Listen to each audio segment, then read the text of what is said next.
அவருடைய சீடர்கள் கொஞ்சம் பேர் ஒரு பாதை வழியா நடந்து போயிட்டு இருக்கிறாங்க. வழியில ஒரு ஆறு, அதை கடக்க வேண்டியிருந்தது. ரொம்ப ஆழம் கிடையாது. அதனால எல்லாரும் இறங்கி நடக்க ஆரம்பிச்சாங்க. அப்போ அந்த குரு சொன்னாராம், ஞானம் பெற்றவன் ஆற்றை கடக்கும் போது அவனுடைய கால்கள் ஒருபோதும் நனையாது அப்படின்னாராம். இத கேட்டது சீடர்களுக்கு ஒன்றும் புரியல. அவங்க எல்லாரும் குழம்பி போயிட்டாங்க. ஞானம் பெற்றவர்கள் காலு தண்ணீர்ல நனையாதுன்னு சொல்றாரே நம்ம குரு, ஆனா இவரு கால் இப்ப தண்ணீர்ல நனையுதே அப்படின்னா இவருக்கு இன்னும் ஞானம் கிடைக்கலன்னு அர்த்தமா? இப்படி எல்லாம் யோசிக்க ஆரம்பிச்சுட்டாங்க. ஒரு சீடன் மெதுவா கேட்டுட்டான், சுவாமி, ஞானியின் பாதங்கள் ஒருபோதும் நனையாது அப்படின்னு சொல்றீங்க, ஆனா உங்களுடைய பாதங்கள் நனைஞ்சிருக்குதே அப்படின்னா. முட்டாளே, நனைஞ்சிருக்கிற பாதங்கள் என்னுடையது இல்லைன்னார் குரு. அவரு சொல்றது சரிதான், அதுல ஒன்னும் குழப்பம் இல்லை. அந்த தண்ணீர் அவரை தொட முடியாது. குரு என்ன சொல்றாரு தெரியுமா? எதுவும் என்ன தொட முடியாது, ஏன்னா நான் இல்லை அப்படிங்கிறாரு. நானே இல்லைங்கிறப்போ எதுவும் என்ன தொட முடியாது. இந்த கால் என்னுடையதுங்கிற நினைப்பு இருந்தா தானே தண்ணீர் அதை தொடர்றது எனக்கு தெரியும். நீங்க ஒரு குருவோட தொடர்பு கொள்ளுகிற போது ஒன்னு ஞாபகத்துல வச்சுக்கணும், அவர் யாராகவும் இல்லாத ஒருத்தர், அதாவது நோபடி. நீங்க தொடர்பு கொள்றது ஒரு ஸ்தூல பொருளோட அல்ல, ஒரு தோற்றத்தோட மட்டுமே. இதெல்லாம் பெரியவங்க பேசுற பேச்சு. அந்த அளவுக்கு நான்கிற உணர்வே இல்லாம இந்த உலகத்துல நம்மால வாழ முடியுமா? அது நடைமுறை சாத்தியமா? பற்றில்லாமல் வாழணும்னு பல பேர் அறிவுரை சொல்றாங்க. நம்ம லெவல்ல நாம குறைஞ்சபட்சம் பேராசை இல்லாம வாழ கத்துக்கிட்டா போதும். ஒருத்தன் நிலத்தை உழுதுகிட்டு இருந்தான். ஏறுகால ஏதோ தட்டுப்பட்ட மாதிரி தெரிஞ்சது. என்னன்னு பார்த்தான், அழகான சிலை ஒண்ணு கிடைச்சது. நல்ல விலைக்கு இதை விற்க முடியும். அதை அப்படியே மறைச்சு வச்சிருந்து பொழுது சாஞ்ச உடனே யாருக்கும் தெரியாம வீட்டுக்கு கொண்டுட்டு வந்துட்டான். வீட்டுல இருந்த மனைவி மக்கள்லாம் ஆளாளுக்கு ஒரு கற்பனை செய்ய ஆரம்பிச்சுட்டாங்க. இந்த சிலையை வித்து கிடைக்கிற பணத்துல பெருசா வீடு ஒண்ணு கட்டணும் அப்படிங்கிற நினைப்பு மனைவிக்கு. கழுத்து நிறைய நகை பண்ணி போட்டுக்கணுங்கிற கற்பனை மகளுக்கு. ஒரு நல்ல கார் வாங்கி அதுல உட்காந்து ஊர் சுத்தணுங்கிற ஆசை மகனுக்கு. இப்படி வீட்டுல இருந்த ஒவ்வொருத்தரும் ஒவ்வொரு விதமான கற்பனை சந்தோஷத்துல மிதந்துகிட்டு இருக்கிறாங்க. ஆனா அந்த புதையல எடுத்துக்கிட்டு வந்தானே, அவன் மட்டும் ரொம்ப சோகமா ஒரு மூலையில உட்காந்துருக்கிறான். என்னாச்சு உங்களுக்கு, ஏன் இப்படி என்னத்தையோ பறி கொடுத்த மாதிரி உட்காந்துருக்குறீங்க அப்படின்னு கேட்டாங்க வீட்டுக்காரம்மா. இதுக்கு அவன் மெதுவா தலையை தூக்கி பதில் சொல்றான். அந்த நாள்ல காணாம போனது 18 சிலைகள் அப்படின்னு என்னுடைய பாட்டனார் சொல்லுவார். இன்னும் 17 சிலைகள் எங்க புதைஞ்சு கிடக்குதோ தெரியலையே அப்படின்னு பெருமூச்சு விட்டான். எனக்கு தெரிஞ்ச ஒருத்தர் இருக்கார். அவரு ஒரு பெரிய காவல்துறை அதிகாரி, ரொம்ப கண்டிப்பானவர். அவரை கண்டாவே எல்லாரும் பயப்படுவாங்க. அப்படிப்பட்டவர் வீட்டுக்கு போனா அப்படியே அடியோட மாறிடுவார். அங்க போய் பாத்தீங்கன்னா குழந்தைகளோட குழந்தையா அவர் விளையாடிட்டு இருப்பார். அலுவலக சமயத்துல பாத்தீங்கன்னா குதிரை முதுகுல அவர் உட்கார்ந்துருப்பார். வீட்டுல பாத்தீங்கன்னா அவரு முதுகுல குழந்தை உட்காந்துருக்கும். அவரு குதிரை மாதிரி போயிட்டு இருப்பார். இது எப்படிங்க முடியுது உங்களால அப்படின்னு கேட்டாங்க. அது ஒண்ணும் இல்ல, இங்க வீட்டுக்கு வந்த உடனே என்னோட மனசை தனியா எடுத்து வச்சிருவேன் அப்படின்னாரு. அது என்னங்க உங்க சட்டப்பயிலியா இருக்குது மனசு, அது தனியா எடுத்து வைக்கிறதுக்கு அப்படின்னு கேட்டாங்க. அப்படி இல்லைங்க, இது ஒரு பயிற்சி, மனப்பயிற்சி, அவ்வளவுதான் அப்படின்னாரு. இப்படி சமயம் பார்த்து மனசை தனியா வச்சுவிட தெரிஞ்சவங்க வாழ்க்கையில எப்பவும் உற்சாகமா இருப்பாங்க அப்படிங்கிறது பெரியவங்க கருத்து. ஒரு டாக்டர் ஆஸ்பத்திரியில இருக்கிற வரைக்கும் டாக்டரா இருக்கலாம். அவர் மனைவிகிட்டையும் அவர் டாக்டரா இருக்க வேண்டிய அவசியம் இல்லை. ஒரு வக்கீல் கோர்ட்ல இருக்கிற வரைக்கும் வக்கீலா இருக்கலாம். வீட்டுக்கு வந்ததுக்கு அப்புறமும் வக்கீலா இருக்க வேண்டிய அவசியம் கிடையாது. வீட்டுல குழந்தைகள் கிட்ட விளையாடும் பொழுதும் அதுகள் கிட்ட ஃபீஸ் கேட்டுட்டு இருக்க கூடாது. நாம எப்படி இருக்கணும்னு பெரியவங்க சொல்றாங்கன்னா, மனசோட சேரப்படாதான். அப்படி சேராம வாழ்க்கையை கவனிக்கணுமா. மனசை அப்படியே தனியா எடுத்து பக்கத்துல வச்சுடணும். அப்படின்னா அதை அப்படியே தூக்கி எரிஞ்சுடு அப்படின்னு அர்த்தம் இல்லை. ஏன்னா மனசுங்கிறது நமக்கு உபயோகப்படக்கூடிய ஒண்ணுதான். எப்ப அது தேவையோ அப்பப்ப எடுத்து உபயோகப்படுத்திக்கணும். தேவைப்படுறப்போ எடுத்து கண்ணாடியை மாட்டிக்கிறோம்ல, படிக்கும் பொழுது கண்ணாடி தேவைப்படுது, எடுத்து மாட்டிக்கிறோம் இல்லையா? அது மாதிரி கணக்கு போடுறதுக்கு மனசு தேவை. கடைக்கு போய் ஒரு பொருள் வாங்குறோம், காசு கொடுக்குறோம், மீதி சில்லறை சரியா இருக்கா அப்படின்னு எண்ணி பார்த்து வாங்க வேண்டியிருக்கு. அந்த சமயத்துல மனசை எடுத்து தனியா வச்சுட்டேன் அப்படின்னு சொல்லிட்டு இருக்க கூடாது. பரீட்சைக்கு படிக்க வேண்டியிருக்குது, படிச்சதையெல்லாம் அப்படியே நினைவுல வச்சுக்க வேண்டியிருக்கு. அந்த சமயத்துல மனசை தூக்கி எறிஞ்சுட்டேன் சார் அப்படின்னு சொல்லிட்டு இருக்க கூடாது. அப்படி சொன்னா பரீட்சை நம்மளை தூக்கி எறிஞ்சிடும். அதனால தேவைப்படுறப்போ மனசை உபயோகப்படுத்தணும், தேவையில்லாதப்போ அது தனியா ஓய்வு எடுத்துக்க விட்டுடணும். இப்படி நாம பழக்கப்படுத்திக்கிட்டா வாழ்க்கைங்கிறது நமக்கு புதுசா தெரியுமா. மனசுக்கும் ஒரு சக்தி கிடைக்கும். எந்திரங்களுக்கு ஓய்வு கொடுக்கற மாதிரி மனசுக்கும் ஓய்வு கொடுக்கணும், இல்லைன்னா அது களைச்சு போயிடும். குழந்தைகள் மனசை சுமந்துகிட்டு இருக்கிறது இல்ல. இது முதியவர்கள் குழந்தைகள் கிட்டே இருந்து கத்துக்க வேண்டிய ஒரு பாடம். ஆனாலும் இந்த கால குழந்தைகள் கிட்ட ரொம்ப எச்சரிக்கையா இருக்க வேண்டியிருக்கு. ஒரு தாத்தாவும் பேரனும் விளையாடிக்கிட்டு இருக்கிறாங்க. தாத்தா, எனக்கு சைக்கிள் ஓட்ட கத்து கொடு அப்படிங்கிறான் பேரன். சைக்கிள் உயரம் கூட இல்ல, அதுக்குள்ள சைக்கிள் ஓட்டணுமா அப்படின்னாரு தாத்தா. ஏன் தாத்தா, ரயில் ஓட்டுறாரு, அவர் என்ன ரயில் நீளமா இருக்கார் அப்படின்னு கேட்டானா அந்த பையன். ஒரு ஆள் இருந்தார். அவரு தன்னை ஒரு குருன்னு சொல்லிக்கிட்டார். மௌன குரு, வாயே திறக்கிறது இல்ல. அவருக்கு 2 சீடர்கள் உண்டு. இவங்க தான் வர்றவங்க கிட்ட பேசுவாங்க, விளக்கம் கொடுப்பாங்க. ஒரு நாள் இந்த சீடர்கள் 2 பேரும் எங்கேயோ வெளியில போயிட்டாங்க. அந்த நேரம் பார்த்து ஒருத்தர் அங்க வந்தார். குரு கிட்ட போனார். குருவே, புத்தர்னா என்னன்னு கேட்டார். குருவுக்கு ஒன்னும் புரியல. அவர் உண்மையான குருவா இருந்தாவில புரியும். அவர் திருன்னு முழிக்க ஆரம்பிச்சுட்டார். இந்த நேரம் பார்த்து இந்த சீடர்கள் எங்கேயோ போயிட்டாங்களே, என்ன பண்றது, உதவிக்கு யாராவது கிடைக்க மாட்டாங்களா அப்படின்னு அப்படியே சுத்தி பாக்குறார். அங்க எங்க பாக்குறார். வந்தவர் இதை கவனிச்சார். ஏதோ புரிஞ்சுக்கிட்டவர் மாதிரி அடுத்த கேள்வி கேட்டார். தர்மம்னா என்ன சுவாமின்னார். குருவுக்கு ரொம்ப சங்கடமா போச்சு. நம்ம நிலைமை இப்படி ஆயிட்டுதே, இக்கட்ல மாட்டிக்கிட்டோமே அப்படின்னு நினைச்சபடியே விட்டத்தை பார்த்தார். அப்புறம் குனிஞ்சு தரைய பார்த்தார். அப்படியே உட்காந்துக்கிட்டார். வந்தவர் உடனே அடுத்த கேள்விக்கு போயிட்டார். தியானம்னா என்ன சுவாமின்னார். பாவம் என்ன பண்ணுவார் அந்த குரு, பேசாம கண்ணை கெட்டியா மூடிக்கிட்டார். இது ஏதுடா வம்பா போச்சுன்னு. இவர் இப்படி பண்ணா கூட வந்தவர் சளைக்கல. இன்னொரு கேள்வியும் கேட்டார். ஆசீர்வாதம்னா என்ன அப்படின்னார். இவர் பார்த்தார். இப்படியே போனா இவர் கேள்வி கேட்கறத நிறுத்த மாட்டார் அப்படின்னு நினைச்சுக்கிட்டு எனக்கு ஒண்ணுமே தெரியாதுங்கிற பாவனையில 2 கையையும் விரிச்சு காட்டினார். வந்தவர் முகத்துல மகிழ்ச்சி, மன நிறைவு. ஏதோ எல்லாம் புரிஞ்சுக்கிட்ட ஒரு மாதிரி அங்கிருந்து புறப்பட்டு போனார். வழியில அந்த குருவோட சீடர்கள் 2 பேரையும் சந்திச்சார். உங்க குருவை தான் பார்த்துட்டு வரேன்னாரு இவரு. என்ன நடந்ததுன்னு கேட்டாங்க. இவரு வரமா சொல்றார். உங்க குரு எவ்வளவு பெரிய ஞானி தெரியுமா? புத்தர்னா என்னன்னு கேட்டேன். அதுக்கு அவர் அப்படியும் இப்படியும் பார்த்தார். அதுக்கு என்ன அர்த்தம் தெரியுமா? மக்கள் புத்தரை அங்கேயும் இங்கேயும் தேடுறாங்க. உண்மையில அவர் அங்கேயும் இங்கேயும் தேடி கண்டுபிடிக்க முடியாது அப்படிங்கறத அவர் செய்கை மூலம் உணர்த்தினார். அதுக்கப்புறம் தர்மம்னா என்னன்னு கேட்டேன். அவர் மேலையும் கீழையும் பார்த்து தர்மம் சமமானது, அதுல உயர்வு தாழ்வு இல்லைங்கிறத உணர்த்தினார். அதுக்கப்புறம் தியானம்னா என்னன்னு கேட்டேன். கண்ணை மூடிக்கிட்டார். கண்ணை மூடி காணுகிற அற்புதம் அது அப்படிங்கறத புரிஞ்சுக்கிட்டேன். கடைசியா ஆசீர்வதிக்கப்படுறது பத்தி கேட்டேன். கைகளை நீட்டி உதவுறது தான் அது அப்படிங்கறத தன்னுடைய இருகை விரிச்சு உணர்த்தினார். எவ்வளவு பெரிய மகான் அவரு அப்படின்னு சொல்லிவிட்டு அவர் பாட்டு போயிட்டார். சீடர்கள் அதுக்கப்புறம் மெதுவா குரு கிட்ட சேர்ந்தாங்க.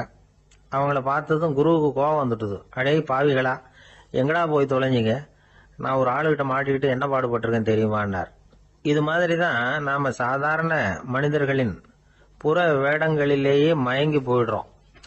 அவங்க பேச்சு, செய்கை, பார்வை இதுல எல்லாம் ஏதோ பெரிய தத்துவம் இருக்கிறதாக நினைச்சுக்கிறோம். உண்மையிலேயே அந்த தத்துவங்கள் யாருக்கு சொந்தம்? அவங்களுக்கு இல்ல, நமக்கு தான் சொந்தம். நாம தானே அதை கற்பிச்சுக்கிட்டோம். நம்ம நாம அடையாளம் கண்டுக்கிறது இல்ல, நாம யாருங்கிறது நமக்கு புரியறது இல்ல. அதுதான் இன்னைக்கு நடக்கிறது. அதனாலதான் அடுத்தவங்களை தேடி ஓடிட்டு இருக்கிறோம். சில வீடுகளில் கூட இது மாதிரி சைகைகள் உண்டு. சில குடும்ப தலைவர்கள் தினமும் காலையில கண்ணை கெட்டியா மூடிக்கிட்டு கை 2ஐயும் சுத்தமா விரிச்சு வச்சுக்கிட்டே உட்காந்து தியானம் பண்றது வழக்கம். எதுக்காக அப்படி பண்றீங்கன்னு ஒருத்தரை பார்த்து கேட்டேன். இந்த மாசம் வாங்கின சம்பளம் பூரா தீர்ந்து போச்சு, இனிமே என் கையில சுத்தமா ஒண்ணுமில்ல, புதுசா எதுவும் செலவு வச்சுடாதே அப்படிங்கறத அப்படி உள்ளங்கை 2ஐயும் விரிச்சு காட்டி அவங்களுக்கு உணர்த்துறேன் அப்படின்னார். ஒரு மனிதர், அவர் யாருக்கிட்டே தொலைபேசியில பேசிட்டு இருக்கிறார். கொஞ்சம் தூரத்துல நாம நிக்கிறோம். எட்டத்துல இருந்துகிட்டு அவரை கவனிக்கிறோம். அவர் போன்ல பேசுறத, அவர் பேசுகிற வார்த்தைகள் என்ன அப்படிங்கறத நம்ம காதுல விழல. ஆனாலும் அவர் பேசிக்கிட்டு இருக்கிறது நல்ல செய்தியா கெட்ட செய்தியா அப்படிங்கறத நம்மால யூகிக்க முடியும். மகிழ்ச்சியான செய்தியை பேசும்போது முகம் மலருது, புன்னகை பூக்குது. இதுல ஒண்ணு நீங்க கவனிக்கணும். தொலைபேசியில நாம பேசுறப்போ நம்மோட பேசுறவர் எதிரில் இல்ல. அவர் தொலைபேசி வழியா நம்ம குரலை மட்டும்தான் கேட்க போறார். நம்ம முகத்தை அவர் பார்க்க போறது இல்ல. அப்படி இருந்தும் அப்ப நம்ம முகம் ஏன் மலரணும் அப்படின்னா இதுதான் உடல் மொழி, பாடி லாங்குவேஜ் அப்படின்னு சொல்றாங்க. நம்ம அறியாமலேயே நம்ம உடம்பு செய்திகளை தெரிவிக்குது பாருங்க, அதுதான் உடல் மொழி. ஒரு மனிதர் தொலைபேசியில பேசிக்கிட்டு இருக்கிறத நீங்க தூரத்துல இருந்து கவனிச்சுக்கிட்டே அவர் நண்பரோட பேசுறாரா, மனைவியோட பேசுறாரா, குழந்தையோட பேசுறாரா, இல்ல மேல் அதிகாரி கிட்ட பேசுறாரா, அல்லது அவருக்கு கீழே பணிபுரிகிறவர்கள் கிட்ட பேசுறாரா அப்படிங்கறத கண்டுபிடிக்கலாம். அதுக்கு காரணம் அவருடைய உடல் மொழி. இந்த உடல் மொழி கூட நம்ம வாழ்க்கையின் முன்னேற்றத்துக்கு பயன்படும். இத பத்தி எல்லாம் கூட சில நிபுணர்கள் ஆராய்ச்சி பண்ணி பார்த்திருக்கிறாங்க. அவங்க சில விவரங்களை சொல்றாங்க. குறிப்பா ஒருத்தர் தன்னுடைய நாற்காலியில கிட்டத்தட்ட படுத்துக்காத குறையா உட்கார்ந்து இருக்கிறாருன்னு வச்சுக்கோங்க. எதிர இருக்கிறவர் பேசுறது அவருக்கு பிடிக்கலன்னு அர்த்தமா. தலையை சொரிஞ்சுக்கிறது, வேற வேற திசைகள்ல பாக்குறது, கொட்டாவி விடுறது, கால்களை மாத்தி போட்டு உட்கார்றது, களைப்பா கை விரல்களை அப்படியே பின்னிக்கிறது, அடிக்கடி கடிகாரத்தை பாக்குறது, இப்படிலாம் ஒருத்தர் பண்ணிட்டு இருக்கிறாருன்னா நாம கூடிய சீக்கிரம் அந்த இடத்த விட்டு எழுந்திரிச்சு வந்துடுறது நல்லது. ஏன்னா இதெல்லாம் அவருடைய சலிப்பு, சோர்வு, ஆர்வமின்மை இதுக்கு அடையாளங்கள். நம்முடைய பேச்சு அவரை சலிப்படைய வச்சுட்டதுன்னு அர்த்தம். அவர் ரொம்பவும் சோர்ந்து போயிட்டாருன்னு பொருள். நம்முடைய பேச்சில் அவருக்கு ஆர்வம் இல்லைன்னு அர்த்தம். அதே நேரத்துல நாற்காலியின் நுனியில அமர்ந்து உடலை முன்னுக்கு நகர்த்தி எதிர இருக்கிறவரின் கண்களை பார்த்துக்கிட்டே பேசினாலும் சரி அல்லது பேச்சை கேட்டாலும் சரி, உங்க பேர்ல மத்தவங்களுக்கு உள்ள பிடிப்பு அதிகரிக்கும். நாம எப்படிப்பட்டவர்ங்கிறத நம்ம உடம்பும் நடை உடை பாவனையும் அடுத்தவங்களுக்கு காட்டி கொடுத்துரும். உங்க உடம்பு, உங்க பார்வை, நடை, உட்கார்ற விதம் இதை வச்சுக்கிட்டே நீங்க பொறுப்புள்ளவரா, முரடரா, அலட்சியமானவரா, மரியாதை தெரிஞ்சவரா, அடக்கமானவரா, நம்பிக்கைக்கு உரியவரா, நாணயம் இல்லாதவரா, பயந்தவரா, திறமசாலியா, அப்பாவியா அப்படிங்கறதெல்லாம் கண்டுபிடிச்சிடலாம். அதனால இந்த உடல் மொழியை புரிஞ்சுக்கிட்டு நம்மளை கொஞ்சம் சரிப்படுத்திக்கிட்டோம்னா வாழ்க்கையில சுலபமா பல காரியங்களை சாதிக்க முடியும்.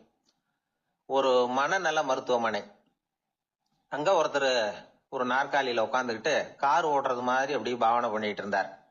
ஸ்டியரிங்கை திருப்புறது மாதிரி, பின்னாடி வர்ற வண்டியை நிக்க சொல்றது மாதிரி, அப்புறம் இவர் ஒதுங்கிக்கிட்டு அவருக்கு வழி விடுறது மாதிரி, இப்படிலாம் சேட்டைகள் பண்ணிட்டு இருந்தார் மனநல மருத்துவமனையில. இத பார்த்துக்கிட்டு இருந்த ஒருத்தர் பக்கத்துல இருந்த இன்னொருத்தர்கிட்ட கேட்டார், இவர் ஏன் இப்படி பண்றாரு, இவருக்கு ஏன் அப்படி வந்தது நிலைமை அப்படின்னு சொல்லி அவர் விசாரிச்சார். அப்ப அவர் விவரம் சொன்னார். வேற ஒண்ணும் இல்லைங்க, இவருக்கு கார் ஓட்டணும்னு ஆசை ரொம்ப காலமா, அது நிறைவேறாம போயிட்டுது. அதுக்கப்புறம் அவர் மனநோயாளியா மாறிட்டார். இங்க அழைச்சிட்டு வந்தாங்க.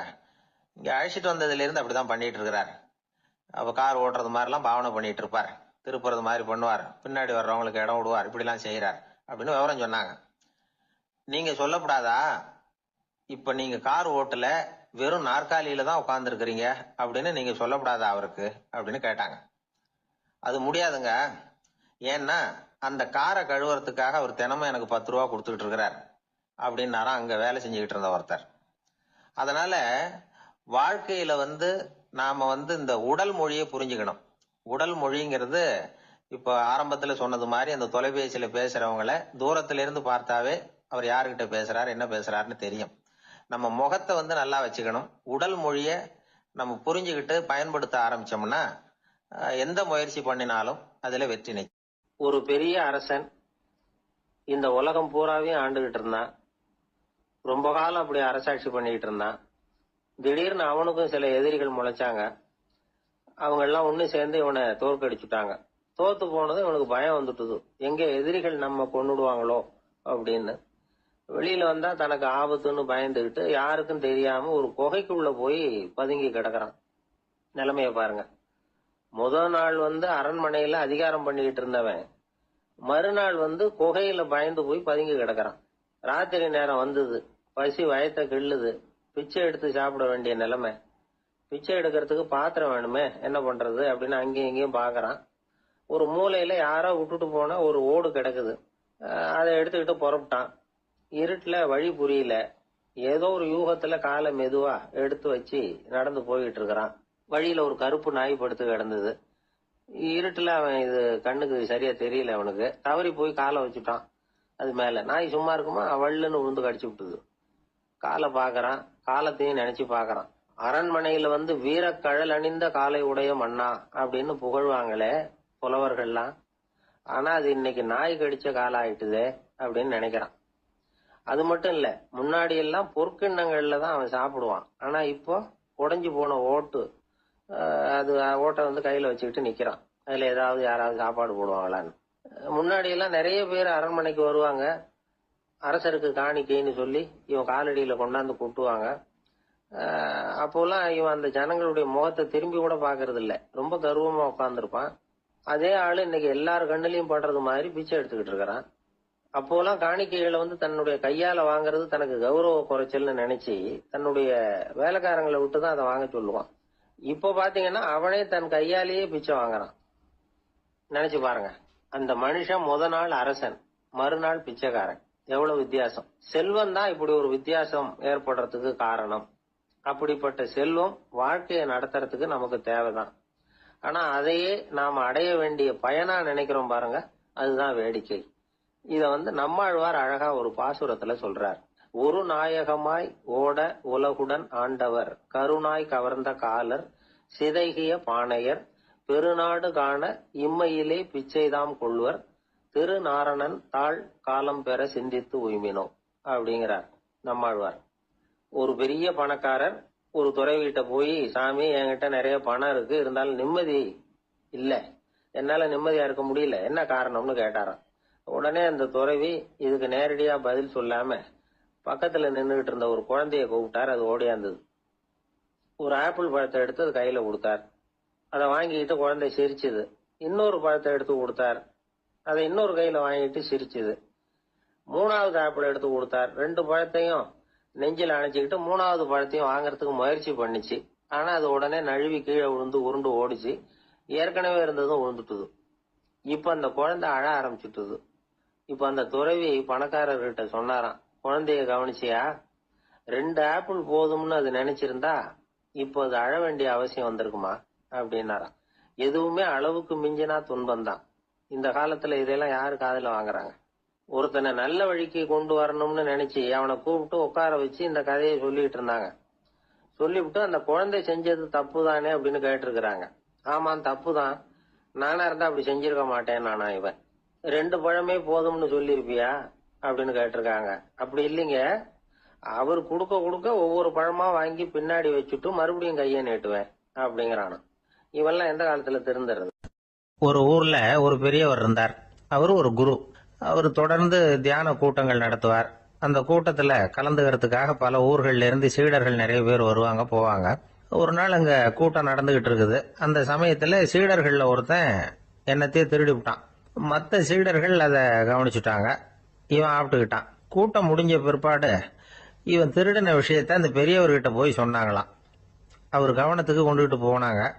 ஆனா அவர் இத காதலியே போட்டுக்கல, கண்டுக்கவே இல்லை. போய் சொன்ன சீடர்களுக்கெல்லாம் ஏமாத்தமா போயிட்டுது. என்ன இது, இவ்வளவு தூரம் நாம கண்டுபிடிச்சு போய் சொல்றோம், அவரு கண்டுக்கவே மாட்டேங்கிறாரே அப்படின்னு ஒரு மாதிரி ஆயிட்டாங்க. இருந்தாலும் அதை பத்தி ஒண்ணுமே சொல்லிக்கல, பேசாம இருந்துட்டாங்க. கொஞ்ச நாள் ஆச்சு. அதே ஆளு மறுபடியும் ஒரு திருட்டுல மாட்டிக்கிட்டான். சீடர்கள் மறுபடியும் அந்த குரு கிட்ட விஷயத்த சொன்னாங்க. அவர் அப்பவும் வழக்கம் போல சும்மாவே இருந்துட்டார். இவர் இப்படி இருக்கிறத பார்த்ததும் அந்த சீடர்களுக்கு கோபம் வந்துட்டுது. உடனே அந்த சீடர்கள்லாம் ஒண்ணு கூடி பேசினாங்களாம். எல்லாருமா சேர்ந்து ஒரு விண்ணப்பம் தயார் பண்ணாங்க. அதை குருநாதர்கிட்ட கொண்டுட்டு போய் கொடுத்தாங்க. அந்த விண்ணப்பத்துல இவங்க என்ன எழுதியிருக்கிறாங்க தெரியுமா? குருநாதர் அவர்களே, உடனே திருடனவன் மீது சட்ட நடவடிக்கை எடுக்கணும். நீங்க அப்படி அவனை இங்க சேர்க்கப்படாது. நீங்க சேர்த்தீங்கன்னா நாங்க இங்க இருக்கிறத பத்தி யோசிக்க ஆரம்பிச்சிருவோம். அவனை வந்து இந்த மடத்தை விட்டு துரத்தி பண்ணணும். நீங்க அவனை வெளியில அனுப்புங்க, இல்லைன்னா நாங்க அத்தனை பேரும் வெளியில போயிடுறோம். இப்படிதான் அந்த விண்ணப்பத்துல எழுதியிருக்கிறாங்க. குரு அந்த விண்ணப்பத்தை வாங்கி படிச்சு பார்த்தார். அதுக்கப்புறம் அதை எழுதின அத்தனை பேரையும் கூப்பிட்டாரு. எல்லாரும் இப்படி வாங்கன்னாரு. வந்தாங்க. இப்படி என் எதிரில் உட்காருங்கன்னார். உட்கார்ந்தாங்க. அப்புறம் சொன்னார், இதை பாருப்பா, நீங்க எல்லாரும் புத்திசாலிகள். உங்களுக்கு எது நல்லது எது கெட்டதுங்கிறது நல்லா தெரியும். நீங்க மேற்கொண்டு ஏதாவது படிக்கணும்னு நினைச்சா வேற எங்க வேணும்னாலும் போகலாம். அதுக்கு நான் தடை சொல்ல மாட்டேன். ஆனா உங்களால குற்றம் சாட்டப்பட்ட அவன் இருக்கானே, அவன் எப்படின்னா அவனுக்கு எது நல்லது எது கெட்டதுங்கிறதெல்லாம் தெரியாது. அதனாலதான் திருடுறான். நீங்க சொல்றது மாதிரி அவனை அடிச்சு துரத்தி விடுறோம்னு வச்சுங்க, அவனுக்கு எப்படி நல்லது கெட்டது தெரியும்? அவனுக்கு அதை யாரு சொல்லி கொடுக்கறது? அதனால இங்கேயே இருக்கட்டும், அதுதான் சரி. இதுக்காக நீங்க எல்லாரும் என்னை விட்டுட்டு போனாலும் சரி, அவனை நான் விரட்ட மாட்டேன் அப்படின்னு விட்டாரான். இவ்வளவையும் திருடன அந்த சீடன் கேட்டுக்கிட்டே இருந்திருக்கான். அவன் கண்கள்ல கண்ணீர். அப்படியே எழுந்திரிச்சு வந்தான். குரு காலில் விழுந்தான். அவன் கண்ணீரில் அவனது தீமை கழுவப்பட்டது அப்படிம்பாங்க. அதாவது சீடர்களுக்கு அந்த குருவோட பெருமை அப்பதான் புரிஞ்சுதான். ஒரு நல்ல ஆசிரியர் இருக்காருன்னு வச்சுங்க, நல்லா படிக்கிற பையனுக்கு தான் பாடம் சொல்லி கொடுப்பேன்னா அது என்ன பெரிய விஷயமா? மோசமா படிக்கிறவனையும் மாத்தி காட்டுறேங்கிறது தான் பெருமை. இந்த காலத்து குரு ஒருத்தர் ஒரு ஆசிரமம் வச்சு நடத்திட்டு வந்தார். நிறைய பேர் தினம் வருவாங்க போவாங்க. ஒரு நாள் ஒருத்தன் வந்தான். அந்த குரு முன்னாடி போய் நின்னான். ஐயா, என்ன உங்க சீடனா ஏத்துக்கணும்னா. அந்த குரு நிமிர்ந்து பார்த்தார். உன்னுடைய நோக்கம் என்னன்னு கேட்டார். ஐயா, உங்ககிட்ட கொஞ்ச நாள் இருந்தேன்னா நல்ல பழக்க வழக்கங்களை கத்துக்கலாம், அதுக்கப்புறம் வெளியில போய் ஒரு நல்ல தொழில் தொடங்கி வாழ்க்கையில முன்னுக்கு வரணுங்கிறது தான் என்னோட நோக்கம் அப்படின்னா. நீ சொல்றது சரி, ஆனா உன்னால இங்க நல்ல பழக்க வழக்கங்களை கத்துக்க முடியலன்னு வச்சுக்கோ, அப்ப என்ன பண்ணுவ அப்படின்னு கேட்டார் அவர். அப்படி ஆச்சுன்னா என்ன, உங்களை மாதிரியே ஒரு ஆசிரமம் ஆரம்பிச்சு அதுக்கு குருவா இருந்துட்டு போறேன் அப்படின்னா. ஒருத்தன் வேகமா ஓடி வந்தான். ஏப்பா அப்படி தலை தெறிக்க ஓடி வர்றேன்னு கேட்டேன். பின்னாடி துரத்திட்டு வருது சார் அப்படின்னா. ஏதாவது நாய் துரத்திட்டு வருது போல இருக்கு அப்படின்னு நினைச்சு அவனுக்கு பின்னாடி பாக்குறேன். கண்ணுக்கு எட்டின தூரம் வரைக்கும் எதுவுமே தெரியல. ஏன்பா எதுவும் உன்னை துரத்துறது மாதிரி தெரியலையே என்ன, நல்லா பாருங்க சார் அப்படின்னா. பார்த்துட்டு தான் சொல்றேன் என்ன. இதோ பாருங்க சார், இதுதான் என்ன துரத்துது அப்படின்னு அவன் காட்டுறான். அவன் சுட்டி காட்டின இடத்துல பார்த்தா அங்க அவனுடைய நிழல் தான் தெரியுது. என்னப்பா சொல்ற அப்படின்னு சொல்லி அவனை சந்தேகமா பார்த்தேன். அதுக்கப்புறம் தான் விவரமா பேசினான். சார், எனக்கு என் நிழலை கண்டா பிடிக்கிறது இல்ல. எப்ப பார்த்தாலும் இது என்னையே பின்தொடர்ந்து வந்துகிட்டு இருக்குது. இதை என்னால சகிக்கவே முடியல. இதை என்கிட்ட இருந்து பிரிக்கிறதுக்கு எவ்வளவோ முயற்சிகள்லாம் பண்ணி பார்த்துட்டேன், முடியலன்னா. அப்படி என்னென்ன முயற்சிகள் பண்ணினேன் அப்படின்னு கேட்டேன். அவன் என்னென்ன செஞ்சாங்கிறத விவரமா சொன்னான். அவன் என்ன பண்ணிருக்கிறான், ஒரு பெரிய குழியை தோண்டி அதுல தன்னுடைய நிழலை புதைச்சிருவோம் அப்படின்னு முடிவு பண்ணிட்டு மண்வெட்டி எடுத்துக்கிட்டு தோட்டத்து பக்கம் போயிருக்கான். ஆழமா ஒரு குழியை தோண்டி இருக்கான். குனிஞ்சு பாக்குறான். அந்த குழிக்குள்ள தன்னுடைய நிழல் தெரியுது. ஆஹா, இதுதான் சமயம், நிழல் இப்ப குழிக்குள்ள இருக்கு, மண்ணை போட்டு மூடி விடலாம் அப்படின்னு நினைச்சுக்கிட்டு கொஞ்சம் மண்ணை அள்ளி போட்டான். பார்த்தா இப்ப அந்த நிழல் அந்த மண்ணுக்கு மேல வந்து நிக்குது. இது ஏதுடா வம்பா போச்சு அப்படின்னு அவசரமா மண்ணை வாரி போட்டு மூடி பாக்குறான். குழி பூராவும் மூடி விட்டு பாக்குறான். மறுபடியும் நிழல் மேல வந்து உட்காந்துக்கிட்டு இருக்குது. சரி, இதை குழியில புதைக்க முடியாது அப்படின்னு முடிவு பண்ணிட்டு இதை இங்கேயே இப்படியே விட்டுட்டு ஒரே ஓட்டமா ஓடி போடுவோம் அப்படின்னு நினைச்சு எடுத்தான் ஓட்டம். அது காலை நேரம். இவன் மேற்க நோக்கி ஓடிட்டு இருக்கிறான். ஓடி ஓடி பாக்குறான், நிழல் இவனை விட வேகமா இவனுக்கு முன்னாடி ஓடிட்டு இருக்கு. சரி, திரும்பி ஓடி பார்ப்போம் அப்படின்னு நினைச்சுக்கிட்டு அப்படியே சடார்னு திரும்பி ஓட ஆரம்பிச்சான். பார்த்தான், அப்பாடா நிழலை காணல. கொஞ்ச தூரம் ஓடி ஒரு இடத்துல நின்னு அப்படியே சாவகாசமா திரும்பி பார்க்கறான். பின்னாடி நின்றுட்டு இருக்குது நிழல். இப்படி ஓடி வந்துதான் இங்க நம்ம முன்னாடி நின்று தன்னுடைய அவஸ்தையை சொல்லிட்டு இருக்கிறான். இந்த நிழலை துரத்துறது அல்லது வெட்டி விடுறது, இதுக்கு ஏதாவது வழி இருக்கா சொல்லுங்க சார் அப்படிங்கிறான். நமக்கு ஒன்றும் புரியல. அந்த நேரம் பார்த்து ஒரு பெரியவர் வந்தார். அவர்கிட்ட யோசனை கேட்டோம், என்ன செய்யலாம்னு. அவர் சொன்னார், இந்த பாருப்பா, நீ அங்கேயும் எங்கேயும் ஓடாத, அப்படியே கீழே படுத்துக்கொண்டார். அது நல்ல உச்சி வேலை. அவன் அப்படியே கீழே படுத்துக்கிட்டான். இப்ப அப்படி இப்படின்னு திரும்பி பார்க்கறான், நிழலை காணல. அவன் இப்பதான் நிம்மதியா இருந்தான். இப்ப அந்த பெரியவர் சொன்னார், எல்லா மனிதர்களுமே இப்படிதான் ஓடிட்டு இருக்கிறாங்க. நான் எனது அப்படிங்கிற ஆணவம் தான் அவங்கள துரத்திக்கிட்டு இருக்கு.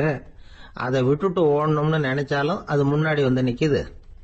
பரம்பொருளை நோக்கி ஓடுறப்போ இந்த ஆணவம் பின்னாடி வந்துடுது. பரிபூர்ண சரணாகதிங்கிற நிலையில அது முழுசுமா மறைஞ்சுடுது.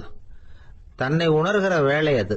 அந்த நேரம் மனிதனுக்கு விடுதலை உணர்வு ஏற்படுகிற நேரம் அது. அப்படிப்பட்ட சுதந்திர மனிதர்களாக எல்லாரும் மாறி போயிட்டாங்கன்னா இந்த உலகமே இன்பமயம் அப்படின்னு ஒரு விளக்கம் கொடுத்தார் பெரியவர். நம்மால் ஒருத்தன் வேகமா ஓடி வந்துகிட்டு இருந்தான். ஏன்டா அப்படி ஓடி வர்ற அப்படின்னு கேட்டார் எதிரில் வந்தவர். ஆசை துரத்துது, அதுதான் ஓடி வர்றேன்னா. உனக்கு என்ன ஆசைன்னு கேட்டார். எனக்கு ஒன்றும் ஆசை இல்லைங்க, என்னை எப்படியாவது பிடிச்சுடணும்னு போலீஸ்காரங்களுக்கு ஆசை. அந்த ஆசை இப்ப என்ன துரத்தி பின்னாடி வந்துகிட்டு இருக்குது. அதுதான் தப்பிச்சு வந்துகிட்டு இருக்கிறேன். குறுக்க நிக்காதீங்க சார், வழியை விடுங்க அப்படின்னு சொல்லிவிட்டு வேகமா ஓடி மறைஞ்சான். அசோக மன்னர் வந்துகிட்டு இருக்கார். அவருடைய ஆலோசகர்கள் எல்லாம் பக்கத்துல வந்துகிட்டு இருக்கிறாங்க. அந்த சமயத்துல எதிரில் ஒரு புத்த பிக்ஷு வர்றார். அசோகர் பாக்குறார். ஓடி போய் அவர் காலில் விழுந்து வணங்குறார். அசோக மன்னரின் தலை அந்த புத்த துறவியின் பாதத்துல பட்டுக்கிட்டு இருக்கு. பக்கத்துல நின்றுகிட்டு இருந்த அமைச்சருக்கு இது ரொம்ப சங்கடமா போச்சு. ரொம்ப வருத்தப்பட்டார். நம்ம அசோக சக்கரவர்த்தி எப்பேற்பட்டவர், அவரோட தலை ஒரு சன்னியாசியின் பாதத்துல படுறதா அப்படின்னு நினைச்சு ரொம்ப கவலைப்பட்டார். அரண்மனைக்கு திரும்பினதும் அமைச்சர் மெதுவா ஆரம்பிச்சார். அரசே, எனக்கு ரொம்ப வருத்தமா இருக்குது அப்படின்னார். எதுக்குன்னார் மன்னர். அசோக சக்கரவர்த்தியின் தலை, அதாவது அந்த சிரம், ரொம்ப மதிப்புமிக்க ஒன்று. அது ஒரு சன்னியாசியின் காலில் படலாமா அப்படின்னார். அசோகர் பதில் சொல்லல, சிரிச்சார், போயிட்டார். அதுக்கப்புறம் ஒரு சரியான சந்தர்ப்பத்துக்காக காத்துக்கிட்டு இருந்தார். ஒரு நாள் அமைச்சரை கூப்பிட்டார். எனக்கு 3 தலைகள் வேணும் அப்படின்னார். சொல்லுங்க, கொண்டுகிட்டு வரேன் அப்படின்னார் அமைச்சர். அசோகர் சொன்னார், முதல்ல எனக்கு தேவையானது ஒரு ஆட்டின் தலை, 2வது ஒரு புலியின் தலை, 3வது ஒரு மனிதனின் தலை. இதுதான் அசோகர் கேட்டது. எங்க இருந்தாலும் கொண்டு வாங்கன்னார். அமைச்சர் புறப்பட்டார். ஆட்டுத்தலை, புலித்தலை கிடைச்சிட்டுது.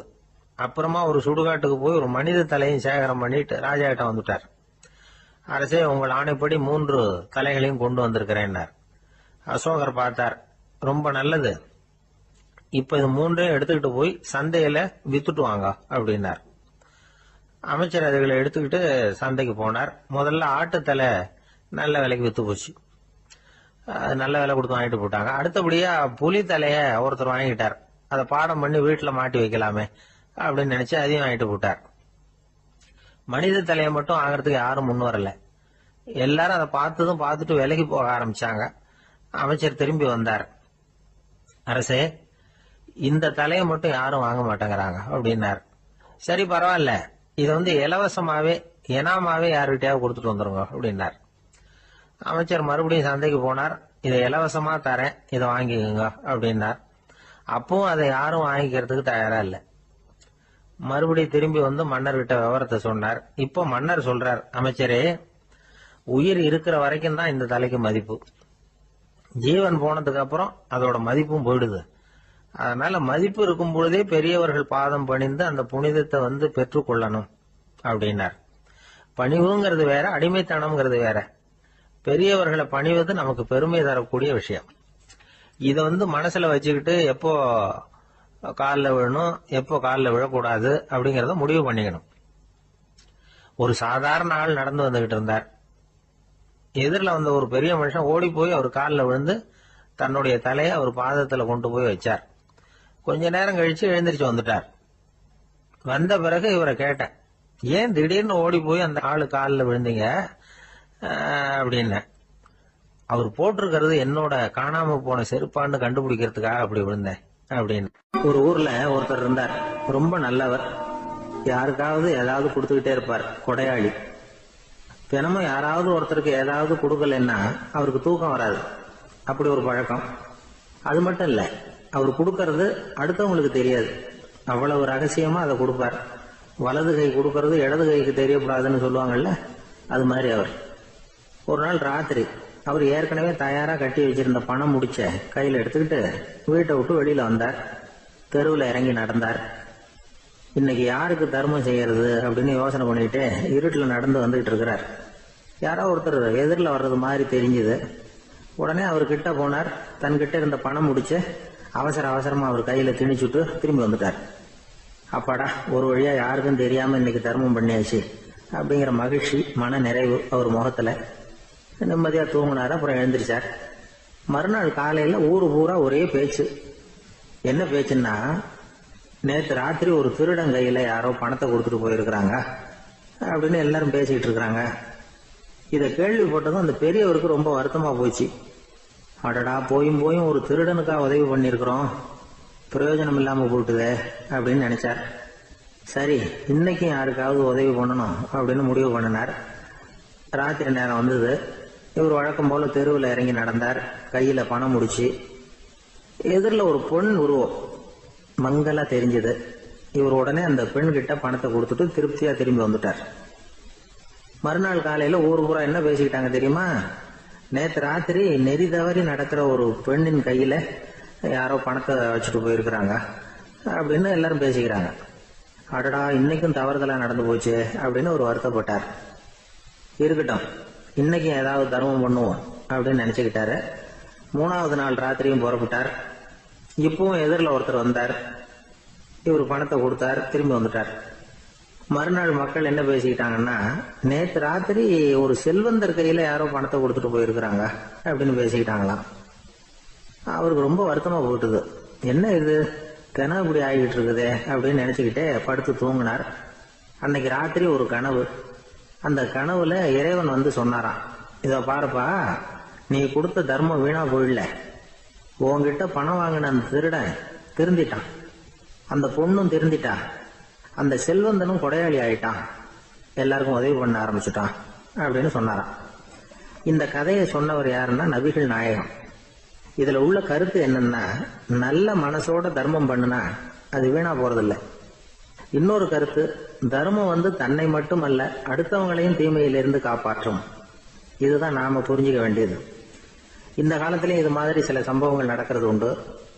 ஒரு பெரியவர் இருட்டுல நடந்து வந்துகிட்டு இருந்தாரு. எதிரில் வந்த ஒருத்தன் வலுக்கட்டாயமா ஒரு கையை பிடிச்சி ஒரு பண முடிப்பை கொடுத்து வச்சுக்க சொல்லிவிட்டு விலகி போயிட்டான். பெரியவருக்கு ஆச்சரியம், இந்த காலத்திலயும் இப்படி வலது கை கொடுக்கறது இடது கைக்கு தெரியக்கூடாதுன்னு நினைக்கிற கொடையாளிகள் உண்டு போல இருக்கு அப்படின்னு யோசனை பண்ணிக்கிட்டே நடந்தார். கொஞ்ச தூரம் போயிருப்பாரு. அதுக்குள்ள அதே ஆள் திரும்பி வந்தான். கொடுத்த பண முடிப்பை திருப்பி கொடுங்க அப்படின்னு கேட்டு வாங்கிட்டான். இவருக்கு ஒன்றும் புரியல. ஏன் இப்படி பண்றேன்னார். அது ஒண்ணும் இல்லைங்க, கொஞ்ச நேரம் இதை உங்ககிட்ட கொடுத்து வச்சிருந்தேன் அவ்வளவுதான் அப்படின்னா. ஏன்னு கேட்டார். என்னை பின்னாடி போலீஸ் தேடிக்கிட்டு வந்துகிட்டு இருக்குது, அதுதான் அப்படி பண்ணேன், இப்போ போயிட்டுது, இனிமே ஒன்றும் பயம் இல்லை அப்படின்னு சொல்லிவிட்டு அவன் பாட்டுக்கு நடந்து போறான். ஒரு சன்னியாசி அவரு ஒரு நாள் ஒரு கனவு கண்டாராம். அந்த கனவுல அவர் சொர்க்கத்துக்கு போறார். அங்க ஒரு பெரிய திருவிழா நடந்துகிட்டு இருக்குது. எங்க பார்த்தாலும் அலங்கார வளைவுகள், வண்ணமயமான விளக்குகள், பாதைகள் பூரா மலர்கள், எல்லா கட்டடங்களும் ஒளிமயம். அவ்வளவு கோலாகலமா பிரம்மாண்டமா அந்த திருவிழா நடந்துகிட்டு இருக்குது. அது என்ன திருவிழாங்கிறது இந்த சன்னியாசிக்கு புரியல. அங்க எதிரில் வந்துகிட்டு இருந்த ஒருத்தரை நிறுத்தி, என்ன விசேஷம் இங்க அப்படின்னு விசாரிச்சாராம். உனக்கு தெரியாத விஷயம், இன்னைக்கு இறைவனுக்கு பிறந்த நாள், அதைத்தான் எல்லாரும் சேர்ந்து கொண்டாடுறோம். இதுக்காக பிரம்மாண்டமான ஊர்வலம் ஒண்ணு வரப்போகுது, இறைவனே அந்த ஊர்வலத்துல கலந்துகிறார் அப்படின்னார் அவரு. உடனே அந்த சன்னியாசி ஒரு மரத்து நிழல்ல ஒதுங்கி நின்றுகிட்டார். ஊர்வலம் வந்துகிட்டு இருக்குது. முதல்ல ஒரு குதிரை வந்துகிட்டு இருக்கு. அது மேல ஒருத்தர் உட்காந்துருக்கிறார். அவருக்கு பின்னாடி நிறைய பேர் கூட்டமா வந்துகிட்டு இருக்கிறாங்க. இவ்வளவு கூட்டம் இவர் பின்னாடி வருதே, யார் இவரு அப்படின்னு கேட்டார். ஒரு மதத்தின் பெயரை சொல்லி, இவர் வந்து அந்த மதத்தின் தலைவர், அவரை பின்பற்றுகிற மக்கள் கூட்டம் பின்னாடி வந்துகிட்டு இருக்குது அப்படின்னு விவரம் சொல்லி இருக்கிறாங்க. இவங்களுக்கு அடுத்தபடியா இன்னொரு குதிரையில ஒருத்தர் வந்துகிட்டு இருக்கிறார். அவருக்கு பின்னாடி ஏகப்பட்ட கூட்டம். இவர் யாருங்க அப்படின்னு கேட்டிருக்காரு சன்னியாசி.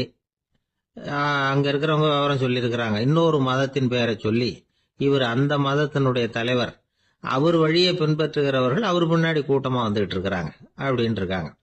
இப்படி ஒவ்வொருத்தரா குதிரை மேல வந்துகிட்டே இருக்கிறாங்க. அவங்கள பின்பற்றியும் ஒவ்வொரு கூட்டம் வந்துகிட்டே இருக்குது. அந்த பெரிய ஊர்வலம் அது பாட்டுக்கு போயிட்டு இருக்குது. கடைசியா அது முடிஞ்சது ரொம்ப நேரம் கழிச்சு. அதுக்கப்புறம் கொஞ்ச நேரம் கழிச்சு ஒரு வயசான ஆள் குதிரை மேல வந்துகிட்டு இருக்கிறார். ஆனா அவருக்கு பின்னாடி யாருமே இல்லை. அவர் பரிதாபமா தனியா வந்துகிட்டு இருக்கிறார். அவர் அந்த ஊர்வலத்தை சேர்ந்தவரா இல்லையாங்கிறதே தெரியல.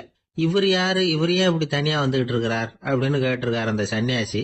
என்னது இப்படி கேக்குறீங்க, இவர் தான் கடவுள், இவருக்காக தான் இன்னைக்கு இந்த ஊர்வலமே நடக்குது, இவருக்கு தான் இன்னைக்கு பிறந்த நாள், முன்னாடி போற ஊர்வலம் பூரா இவருடைய பிறந்த நாளை கொண்டாடுறதுக்காகத்தான் அப்படின்னு இருக்காங்க. இதை கேட்டதும் அந்த சன்னியாசிக்கு திடுக்குன்னு தூக்கி போட்டிருக்கு. இது வரைக்கும் கனவு கண்டுகிட்டு இருந்தவர் முடிச்சுக்கிட்டார். அதுக்கப்புறம் தான் யோசிச்சு பார்த்திருக்கார். உண்மைதான், மக்கள் எல்லாரும் வந்து பக்தி மார்க்கத்துல போறதா நினைச்சுக்கிட்டு பாதை மாறி போயிட்டு இருக்கிறாங்க. கடவுளை பின்பற்றுவதாக நினைக்கிறாங்க பக்தர்கள். ஆனா கடவுளுக்கு பின்னாடி யாருமே இல்லை. இன்னமும் இயல்பா இதை பத்தி யோசிச்சு பார்த்தா, உண்மைக்கு பின்னாடி தான் நான் போய்கிட்டு இருக்கேன் அப்படின்னு நிறைய பேர் சொல்றாங்க. ஆனா அந்த உண்மை வந்து அனாதையா போய்கிட்டு இருக்குது. அப்படி ஆயிட்டுது உலகம். இந்த காலத்திலயும் ஒரு ஊர்வலம், ஒரு பெரிய மனுஷருக்கு பிறந்த நாள் விழா. அவர் குதிரை மேல ஏறி முன்னாடி போயிட்டு இருக்கிறார். அவருக்கு பின்னாடி ஒரு 100 பேர் தொண்டர்கள் அவங்க பாட்டுக்கு போறாங்க. எல்லாம் பணம் கொடுத்து ஏற்பாடு பண்ணவங்க. எல்லாம் பணம் வாங்கிட்டு பின்னாடி போயிட்டு இருக்கிறாங்க.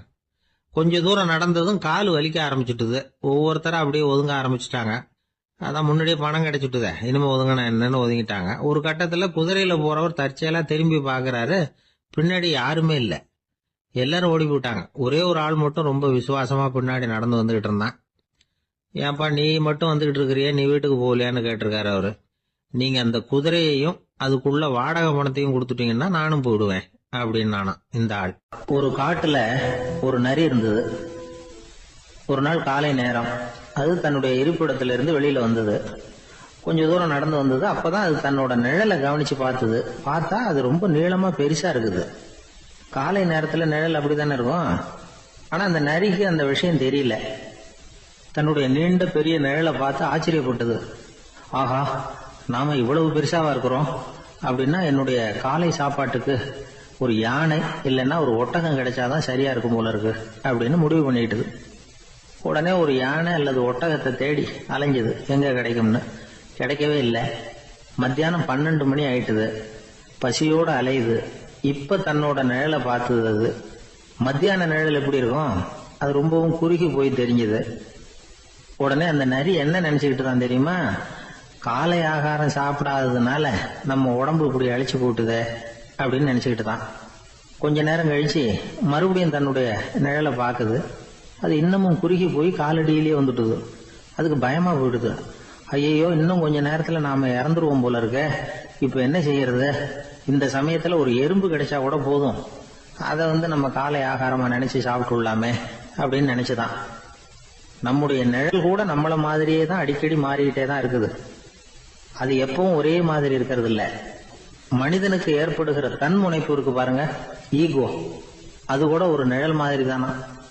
அப்படி நினைக்க ஆரம்பிச்சுட்டா அதனால ஏதும் பிரச்சனை வராதான். தன்முனைப்பை நிழல் போலவே ஏற்றுக்கொள்ளுங்கள் அப்படிங்கிறது பெரியவங்க கருத்து. ஒரு காரியத்தை வெற்றிகரமா நல்ல விதமா செஞ்சு முடிக்கிறோம்னு வச்சுக்கோங்க, அந்த சமயத்துல ஒரு வித நுட்பமான தற்பெருமை நமக்குள்ள உண்டாகுது. இது இயற்கையானது, அதனால இது மேல பற்று வைக்கக்கூடாது. அப்படி வைக்க ஆரம்பிச்சுட்டா அந்த தற்பெருமை ஒரு நிரந்தர விருந்தாளியா நம்ம கிட்ட தங்கிக்கும். நம்ம நிழல் எப்படின்னு பாருங்க, நாம நடக்கும் பொழுது நம்ம பின்னாடியே வரும். தன்முனைப்பையும் அப்படியே நினைச்சுக்குங்க. நிழல் யாருக்கும் எந்த பிரச்சனையையும் உண்டாக்குறது இல்லை. ஆனா அந்த நிழலை கண்டே நாம பயப்பட ஆரம்பிச்சுட்டா நாம எதுலயும் வெற்றி காண முடியாது. நிழலோட சண்டை போடக்கூடாது. அது மாதிரி தன்முனைப்போடவும் நாம சண்டை போட வேண்டியதில்லை. இல்லாத ஒன்றோடு சண்டை போடுறது எப்படின்னா, அது இருட்டோட சண்டை போடுறது மாதிரி. நாம நிழல் கிடையாது, நம்ம கிட்ட இருக்கிற தன்முனைப்பு ஒரு நிழல். நம்ம நிழலையும் நமக்கு சமமா பாக்குறோம் பாருங்க, அங்கதான் சிக்கலே ஆரம்பம். இப்போ நாம நடந்து போயிட்டு இருக்கிறோம், நம்ம நிழல் தரையில விழுது. யாரோ ஒருத்தர் நம்ம நிழல் மேல காலை வச்சு நடந்து போறார். உடனே அவர்கிட்ட சண்டைக்கா போறோம், ஏண்டா என் நிழலை மிதிச்ச அப்படின்னு. நமக்கு தெரியும் அது நிழல் தாங்கிறது. அவர் உங்க மேல நடக்கல, உங்களுடைய நிழல் மேலதான் நடக்கிறார். அது மாதிரி உங்க தன்முனைப்பின் மேல யாராவது நடந்தா உங்களை அவமானப்படுத்துறதா நினைக்கிறீங்க. காரணம், நாமளும் நம்ம தன்முனைப்பும் ஒண்ணுங்கிற நினைப்பு தான் காரணம், மற்றபடி வேற ஒண்ணும் கிடையாது. நம்ம நிழல் மேல நடக்கிறவர் நம்மளை காயப்படுத்துறது இல்ல. தன்முனைப்பை வேண்டாத ஒன்னாவும் பார்க்க வேண்டியதில்லை. அது இயற்கை. நிழலை உங்க முன்னாடி வைக்க வேணாம், அது உங்க பின்னாடியே இருக்கட்டும். நிழலின் நிழலாகி விடாதீர்கள், நீங்கள் நீங்களாகவே இருங்கள். இதுதான் சான்றோர் சிந்தனை. ஒரு பேருந்துல ஒரே நெரிசல். ஒருத்தர் பக்கத்துல நின்றுகிட்டு இருந்தவர்கிட்ட ரொம்ப பணிவா விசாரிச்சார், ஏன் சார் நீங்க ஏதாவது பெரிய உத்தியோகத்துல இருக்கிறீங்களா அப்படின்னாரு. அப்படிலாம் ஒண்ணும் இல்லைங்கன்னார் அவரு. அப்படின்னா வேற ஏதாவது அரசியல்ல பெரிய பதவியில் இருக்கிறீங்களா அப்படின்னு கேட்டார். அதுவும் இல்லைங்கன்னார். சரி, பணமாவது அதிகமா வச்சிருக்கீங்களா அப்படின்னு கேட்டார். அப்படிலாம் ஒண்ணும் கிடையாது சார்னார் அவரு. அப்புறம் எதுக்கடா என் காலை மிதிச்சுக்கிட்டு இருக்கிற, எடுறா காலை அப்படின்னாராம். ஒரு ஊர்ல ஒரு ஆள் இருந்தான். அவன் ஒரு நாள் கோயிலுக்கு போனான். கடவுள்கிட்ட வேண்டிக்கிட்டான், எனக்கு ஒரு 1,00,000 ரூபாய் நீ கொடுத்தா நான் உன் சன்னதியில ஒரு தேங்காய் உடைக்கிறேன் அப்படின்னு வேண்டிக்கிட்டான். கடவுள் பார்த்தார். உடனே அவன் கண் முன்னாடி தோன்றினார். இந்தா நீ கேட்ட 1,00,000 ரூபாய் அப்படின்னு சொல்லி அவன் கையில பணத்தை கொடுத்துட்டு மறைஞ்சிட்டார். இவனால நம்பவே முடியல.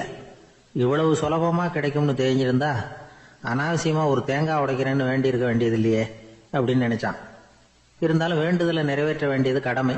அதுக்காக என்ன பண்ணா, பக்கத்துல ஒரு கடைக்கு போனான். ஒரு தேங்காயை கையில் எடுத்தான். இது என்ன விலைன்னு கேட்டான். 5 ரூபான்னார் கடையில இருந்தவர். அதிகமாக இருக்குதே விலைன்னா. அப்படின்னா ஒன்று செய்யுங்க, அடுத்த ஊருக்கு போங்க, அங்கே தென்னந்தோப்பு அதிகம், அதனால் அங்கே இதை விட குறைஞ்ச விலைக்கு கிடைக்கும் அப்படின்னார். சரின்னு அடுத்த ஊருக்கு கிளம்புனான். அங்கே போய் விசாரித்தான். ஒரு தேங்காய் 3 ரூபாய் விலைன்னாங்க. இதுவும் அதிகமாக தெரியுதேன்னா. அப்படின்னா ஒன்று செய்ய, அதோ அந்த ஆற்று ஓரமாக ஒரு தென்னை மரம் இருக்கு பார், அதில் நீயே ஏறி பறிச்சுக்கோ, ஒரு தேங்காய்க்கு 1 ரூபா கொடுத்தா போதும் அப்படின்னார் அந்த தோப்புக்கு சொந்தக்காரரு. இவனுக்கு மரம் ஏற தெரியாது, இருந்தாலும் ஆசை யார விட்டுது, விலை சல்லிசா இருக்குதே. ஆற்று ஓரம் போனால் தட்டு தடுமாறி அந்த மரத்தில் ஏறினா அந்த தென்னை மரம் வளைஞ்சி ஆற்று பக்கம் போய் அப்புறம் நிமிர்ந்து இருந்தது. அதாவது மரத்தின் உச்சி சரியா ஆற்றுக்கு நடுவில் இருந்தது. ஆற்றுல வெள்ளம் கரபுரண்டு ஓடிக்கிட்டு இருக்கு. இவன் கடவுள் கொடுத்த 1 லட்சம் ரூபாயை மடியில் வச்சு இறுக்கி கட்டிக்கிட்டான். உச்சிக்கு போய் காய் பறிக்கிற சமயத்தில் காற்றும் மழையும் பலமாக கலந்து அடிக்க ஆரம்பிச்சுட்டுது. கால் வழுக்கி விட்டுட்டுது. இவன் சடார்னு ஒரு தென்னை மட்டையை பிடிச்சிக்கிட்டு தொங்க ஆரம்பிச்சிட்டான். கீழே பயங்கரமான வெள்ளம், மடியில் 1 லட்சம் ரூபா பணம், என்ன செய்யறதுன்னு தவிக்கிறான். இந்த சமயம் கரையில் ஒரு யானை பாகன் யானையை குளிப்பாட்டிக்கிட்டு இருக்கிறான். அது அவன் கண்ணில் பட்டது. ஐயா ஒரு உதவின்னு கத்துனான். அவன் என்ன செய்யணும்னு கேட்டான். உன் யானையை மெதுவாக இங்கே அழைச்சிட்டு வா, எனக்கு நேராக கீழே நிறுத்து, என் காலை பிடிச்சி மெதுவாக கீழே இறக்கி விட்டுரு, என் மடியில் இருக்கிற பணத்தில் உனக்கு 10,000 ரூபா தரேன் அப்படின்னா. அவன் பார்த்தான், காலை கையை பிடிச்சா கூட எவனும் இந்த காலத்தில் 10 ரூபாய்க்கு மேலே தரமாட்டேங்கிறான், இவன் காலை பிடிச்சா 10,000 தர்றேங்கிறான் அப்படின்னு யோசனை பண்ணான். உடனே யானையை கொண்டுட்டு போனான். அவனுக்கு நேராக கீழே நிறுத்தினான். அவன் காலை பிடிச்சான். அவ்வளவுதான். அந்த நேரம் பார்த்து யானை மெதுவாக நடந்து அப்பால போட்டுது. இப்போ யானை பாகன் அவன் காலை கெட்டியாக பிடிச்சிக்கிட்டு தூங்குறான். பரிதாபமா மேலே பார்க்குறான். அவன் மட்டையை பிடிச்சிட்டு தூங்குறான். இப்போ யானை பாகன் சொல்கிறான், தம்பி மட்டையை விட்டுறாத, கெட்டியாக பிடிச்சிக்கோ, நான் உனக்கு 10,000 ரூபா தரேன், இதோ மடியில் தான் வச்சிருக்கேன்னா.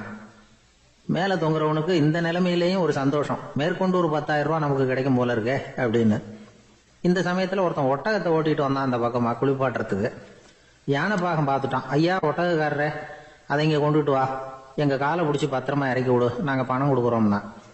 அவனும் பணத்துக்கு ஆசைப்பட்டு வந்தான். அவன் காலை பிடிக்கிற சமயம் ஒட்டகமும் நழுவி போட்டுது. இப்போ 3 பேருமே வரிசையாக தொங்குறாங்க. ஒட்டகக்காரன் கத்துறான், தம்பி மட்டையை விட்டுறாத, கெட்டியா பிடிச்சிக்கோ, நான் என் மடியில் இருக்கிற 5,000 உனக்கு தந்துடுறேன்னா. மேலே தொங்குறவனுக்கு இன்னமும் சந்தோஷம், இவனும் பணம் தர்றேங்கிறான் அப்படின்னா இன்னைக்கு நமக்கு மொத்த பண வரவு எவ்வளவு அப்படின்னு ஒவ்வொன்றா கூட்டி பார்க்க ஆரம்பிச்சான். மனக்கணக்கு சரியா வரல, அதனால அப்படியே விரல விட்டு எண்ண ஆரம்பிச்சான். அவ்வளவுதான், மட்டையை விட்டுட்டு கை நழுவி வந்துட்டுது. 3 பேரும் பொத்துன்னு ஆத்துல விழுந்தாங்க. படாத பாடுபட்டு தட்டு தடுமாறி கரைக்கு வந்து சேர்ந்தாங்க. 3 பேர் மடியில் இருந்த பணமும் ஆத்தோட போட்டுது. பேராசை பெருநஷ்டம் அப்படின்னு ஒரு பழமொழி இருக்குல்ல, அதை விளக்கறதுக்காக சொல்லப்பட்ட கதை இது.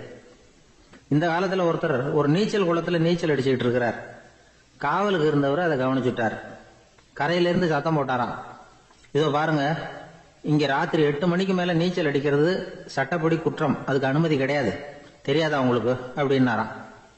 இதுக்கு அவரு, ஐயோ நான் நீச்சல் அடிக்க வந்தவன் இல்லைங்க, சும்மா சுத்தி பார்க்க வந்தவன், தடுமாறி குளத்துல விழுந்துட்டேன், நீச்சல் தெரியாது, அதனால தத்தளிச்சுக்கிட்டு இருக்கிறேன் அப்படின்னு கத்துனாராம்.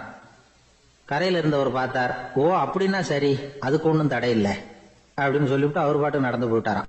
ஒரு ஊர்ல ஒரு ஆள் இருந்தான், தையல் கடை வச்சிருந்தான். அவங்கிட்ட ஒருத்தன் ஒரு சட்டை துணி எடுத்து கொடுத்து தைக்க சொல்லியிருந்தான். வர்ற சனிக்கிழமை வா, வந்து வாங்கிட்டு போ அப்படின்னு அவன் சொல்லியிருந்தான். அதே மாதிரி இவன் வந்தான். அவன் தச்சு வச்சிருந்த சட்டையை கொடுத்தான். இவன் வாங்கி அங்கேயே போட்டு பார்த்தான். கை நீளம் ஒண்ணுக்கு ஒண்ணு வித்தியாசமா இருந்தது. வலது கை இடது பக்கத்தை விட நீளம் குறைச்சலா இருந்தது. அவன் முணுமுணுக்க ஆரம்பிச்சுட்டான், என்ன இது இப்படி தைச்சுட்டியேன்னு. இதுக்கு அவன் சொன்னான், ஐயோ இதுக்காகவா சங்கடப்படுறீங்க, வலது கையை மட்டும் கொஞ்சம் உள்ள இழுத்தாப்புல வச்சுக்கிட்டீங்கன்னா சரியா போகுது, மற்றபடி அந்த சட்டையில உள்ள கலை அம்சத்தை கவனிங்க, எவ்வளவு அற்புதமா தைச்சிருக்கேன் பாருங்க, ஒரு சின்ன குறைய இப்படி எல்லாம் பொருட்படுத்த வேண்டியதில்லை, நான் சொன்னது மாதிரி கையை கொஞ்சம் உள்ள இழுத்தது மாதிரி வச்சுக்கிட்டு நடந்து போங்க, ஜோரா இருக்கும் அப்படின்னா. அவனும் யோசிச்சு பார்த்தான். சரியான யோசனையா தான் தோணுச்சு. கொஞ்சம் முயற்சி பண்ணி வலது கையை கொஞ்சம் உள்ள இழுத்து சட்டை சரியா இருக்கிறது மாதிரி பண்ணிட்டான். இப்ப மறுபடியும் ஒரு பிரச்சனை. வலது கையை உள்ள இழுத்த மாதிரி அப்படியே வச்சுக்கிட்டதும் முதுகு பக்கம் கொஞ்சம் துணி தளர்த்தியா தொங்குறது மாதிரி தெரிஞ்சது. என்ன இது, முதுகு பக்கம் துணி குவிஞ்சுட்டுதே, தொங்குதே அப்படின்னா மறுபடியும் அடடா, இதுக்காகவா கவலைப்படுறீங்க? உடம்ப அதுக்கு தகுந்த மாதிரி கொஞ்சம் வளைச்சிக்கிட்டா சரியா போடுது. இதுக்காக அந்த அழகான தையலை பிரிச்சு அதுல உள்ள கலை அம்சத்தை கெடுக்கிறதுக்கு என் மனசு இடம் தரல. எவ்வளவுக்கு தளர்த்தியா இருக்கோ அவ்வளவுக்கு கொஞ்சம் உடம்ப வளைச்சி அப்படி குனிஞ்சது மாதிரி போங்க போதும் அப்படின்னா. அதுவும் நல்ல யோசனையா தான் பட்டுது இவனுக்கு. சரின்னு சொல்லிவிட்டு புறப்பட்டான். தெருவில் இறங்கினா, கைய கொஞ்சம் உள்ள இழுத்தான், உடம்ப கொஞ்சம் முன்னால வளைச்சான், சட்டைக்கு தகுந்த மாதிரி உடம்ப பண்ணிட்டான், மெதுவா நடந்து போறான். இப்போ எதிரில் இன்னொருத்தன் வரான். இவனை பாக்குறான், இவன் போட்டிருக்கிற சட்டைய பாக்குறான். ஆஹா அற்புதம்ங்கிறான். சும்மா சொல்லக்கூடாது, ரொம்ப நல்லா இருக்கு. நிச்சயமா இது இந்த ஊர் மேல தெருவில் இருக்கிற ஒருத்தன் இருக்கானே, அவன் தச்சதா தான் இருக்கணும் அப்படின்னா. இதை கேட்டதான் அவனுக்கு ஆச்சரியம். எப்படி அவ்வளவு கரெக்டா கண்டுபிடிச்சிங்க அப்படின்னு கேட்டிருக்கான். இதுக்கு அந்த வழிபோகன்னு சொன்னானா, அவன் ரொம்ப கெட்டிக்காரன். உங்களை மாதிரி உடம்பும் கையும் வளைஞ்சு போன ஒரு ஆசாமிக்கு அவனை தவிர வேற யாராலேயும் இவ்வளவு பொருத்தமான ஒரு சட்டையை தைக்க முடியாது அப்படின்னானா. பாருங்க, அவனுக்காக இவன் அனுசரிக்க போய் இவனோட நிலைமை எப்படி ஆயிடுது பாருங்க. இதே மாதிரிதான் சில சடங்குகளும் சம்பிரதாயங்களும் நம்மளை கோமாளி ஆக்கி விட்டுரும். எதுவா இருந்தாலும் அதுல அறிவுபூர்வமான அணுகுமுறை அவசியம். ஒரு நர்ஸ் அவசரமா ஓடி டாக்டர் கிட்ட சொல்லிச்சான், டாக்டர் ஒரு தப்பு நடந்து போச்சு, 10ஆம் நம்பர் பெட்ல இருக்கிற பேஷண்ட்டுக்கு காலில் ஆபரேஷன் பண்றதுக்கு பதிலாக கையில ஆபரேஷன் பண்ணி விட்டீங்க. கை ஆபரேஷன் பண்ணிக்க வேண்டிய ஆள் 7ஆம் நம்பர் பெட்ல இருக்கார் அப்படின்னு தான். அதுக்கு ஒரு பதட்டப்படாம சொன்னாராம், பரவாயில்ல, இவரை தூக்கி 7ஆம் நம்பர் பெட்ல போட்டுரு அப்படின்னு. ஒருத்தர் அவசரமா போய்கிட்டு இருந்தார். எங்க போயிட்டு இருக்கீங்க அப்படின்னு கேட்டார் ஒரு பெரியவர். கடைக்கு போறேன் சார், சாமான் வாங்கறதுக்கு அப்படின்னார். அங்க போறதுக்கு முன்னாடி தெரிஞ்சுக்க வேண்டியதெல்லாம் தெரிஞ்சுக்கிட்டீங்களா அப்படின்னு கேட்டார் பெரியவர். கடைக்கு போய் காசை கொடுத்து ஒரு பொருளை வாங்கிட்டு வரப்போறோம், இதுல தெரிஞ்சுக்க வேண்டியது என்ன இருக்குது அப்படின்னார் அலட்சியமா. இப்ப அந்த பெரியவர் பேச ஆரம்பிச்சார். இந்த உலகத்துல எந்த ஒரு செயல்ல இறங்குறப்பவும் நாம நல்லா ஆலோசனை பண்ண வேண்டிய விஷயம் 5 அப்படின்னார். உதாரணமா, ஒருத்தன் கடைக்கு போய் ஏதோ ஒரு பொருளை வாங்கிட்டு வர போறான்னு வச்சுக்கங்களேன். அப்ப கூட அவன் 5 விஷயங்களை பத்தி தெரிஞ்சுக்க வேண்டியிருக்குது அப்படிங்கிறார் அவர். முதல்ல அந்த பொருள் எப்படிப்பட்டது அப்படிங்கறத தெரிஞ்சுக்கணும். 2வதா தன்னை பத்தியும் தெரிஞ்சுக்கணும். அப்பதான் அந்த பொருள் தனக்கு தேவையா இல்லையா அப்படிங்கறத புரிஞ்சுக்க முடியும். 3வதா தெரிஞ்சுக்க வேண்டியது ஒண்ணு இருக்கு. அது என்னன்னா, அந்த பொருளை அடையறதுக்கு வழி என்ன அப்படிங்கறத தெரிஞ்சுக்கணும். அதாவது எவ்வளவு பணம் கொடுத்தா அது கிடைக்கும், இது மாதிரியான விஷயங்கள். 4வதா அந்த பொருளை அடையிறது மூலமா நாம அடையக்கூடிய பயன் என்ன அப்படிங்கறதையும் உணரணும். 5வது அந்த பொருளை அடையிறதுல இருக்கக்கூடிய தடை எது அப்படிங்கறதையும் நாம தெரிஞ்சுக்கணும். பெரியவர் பேசுறது ஏதோ தத்துவம் மாதிரி தெரியுது இல்லையா? தத்துவம் தான். அதாவது இப்படி உலகியல் வாழ்க்கையில சின்ன சின்ன விஷயங்கள்லயே நாம 5 விஷயங்களை தெரிஞ்சுக்க வேண்டி இருக்குது. அது ரொம்ப அவசியமா இருக்கு. பேரின்ப நிலைன்னு சொல்றாங்கல்ல, அது மாதிரி பெரிய சமாச்சாரங்கள்லயும் இந்த 5 விஷயங்களை நாம தெரிஞ்சுக்க வேண்டியிருக்குது. அதுக்கு பேர் என்னன்னா அர்த்த பஞ்சகம். வைணவ சமயத்துல அர்த்த பஞ்சகம்ங்கிறது ரொம்ப பெரிய விஷயம். கடைக்கு போறது மாதிரி கடவுளை பார்க்க போறப்பவும் நாம 5 விஷயங்களை தெரிஞ்சுக்கணுமா. முதல்ல பரம்பொருள் அப்படிங்கிறது என்ன, அதோட தன்மைகள் என்ன, இதை தெரிஞ்சுக்கணும். இதுக்கு பேர் என்னன்னா பரமாத்ம ஸ்வரூபம் அப்படின்னு பேர். 2வது நாம யாரு, நம்மோட தன்மை என்ன அப்படிங்கறத தெரிஞ்சுக்கணும். நான் யாருன்னு எனக்கே தெரியலங்கிறப்போ இதை நான் சொல்றேன்னு இது என்னுடையதுன்னு சொல்றது தப்பு தானே. அப்புறம் 3வது விஷயம், பரம்பொருளை நாம் அடையறதுக்கு வழி எது, இது தெரிஞ்சுக்கணும். இது உபாய ஸ்வரூபம் அப்படின்னு பேர். 4வது விஷயம், நாம் அடைய வேண்டிய பயன்கள் என்ன அப்படிங்கறது தெரிஞ்சுக்கிறது. இதுக்கு புருஷார்த்தம் அப்படின்னு பேர். 5வது அந்த பயனை அடைய விடாமல் தடுக்கிற தடைகள் யாவை அப்படிங்கறது தெரிஞ்சுக்கிறது. இது விரோதி ஸ்வரூபம். இதத்தான் தடையியல் அப்படின்னு சொல்றாங்க. அதாவது பரமாத்மாவை பற்றிய அறிவு, ஜீவாத்மாவை பற்றிய அறிவு, உபாயம் பற்றிய அறிவு, புருஷார்த்தம் பற்றிய அறிவு, இந்த 4 அறிவுக்கும் எதிரடையா, அதாவது அதையெல்லாம் தப்பா புரிஞ்சுக்கிறதால உண்டாகக்கூடிய அறிவு விரோதி ஸ்வரூபம். என்ன இது தகவல்ல ஏதாவது கதை சொல்லுவீங்கன்னு பார்த்தா ஏதோ தத்துவம் பேசிட்டு இருக்கிறீங்களே அப்படின்னு நினைக்கலாம். இதுவும் தெரிஞ்சுக்க வேண்டிய ஒரு பெரிய விஷயம்தான். காதுல போட்டு வச்சா எப்போவாவது உபயோகப்படும். என்னுடைய நண்பர் ஒருத்தர் ஒரு நாள் என்கிட்ட சொன்னார், சார், அடுத்த மாசம் தஞ்சாவூர்ல ஒரு கல்யாணம், போறதா வேண்டாமா அப்படின்னு ஒரே குழப்பமா இருக்கு அப்படின்னார்.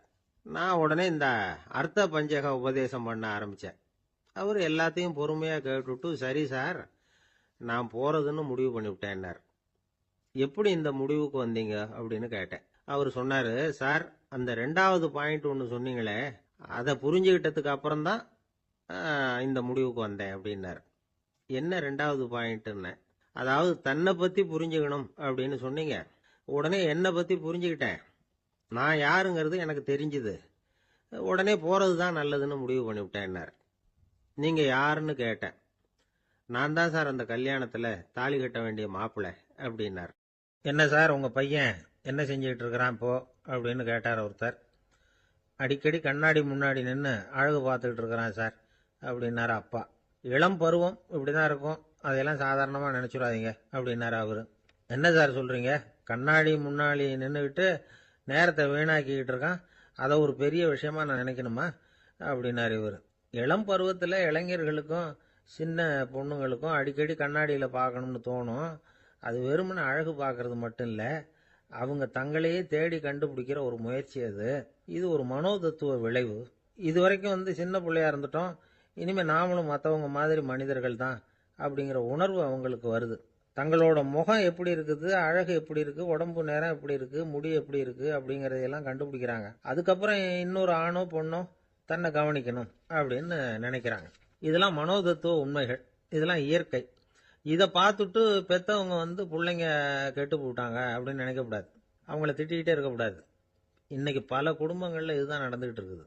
மனுஷ வாழ்க்கையிலேயே இப்படியும் இல்லாத அப்படியும் இல்லாத ஒரு பருவம் இளம் பருவம்.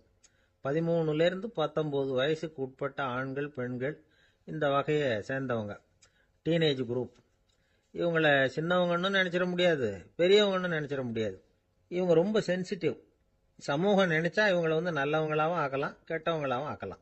கொஞ்சம் அக்கறை எடுத்துக்கிட்டா பெரிய பெரிய மேதைகளையும் விஞ்ஞானிகளையும் உருவாக்கலாம். ஆனால் நடக்கிறது என்ன தெரியுமா, அநேகமாக இவங்களை யாருமே சரியாக புரிஞ்சுக்கிறது இல்லை, இவங்களை சரியாக நடத்துறதும் இல்லை. இது வரைக்கும் நாம் சொல்கிறத கேட்டுக்கிட்டு இருந்தான், இப்பெல்லாம் அவன் இஷ்டத்துக்கு நடக்க ஆரம்பிச்சுட்டான் அப்படின்னு வருத்தப்படுற பெற்றோர்கள் அதிகம். இது வருத்தப்படுற விஷயம் இல்லை, சந்தோஷப்பட வேண்டிய விஷயம்.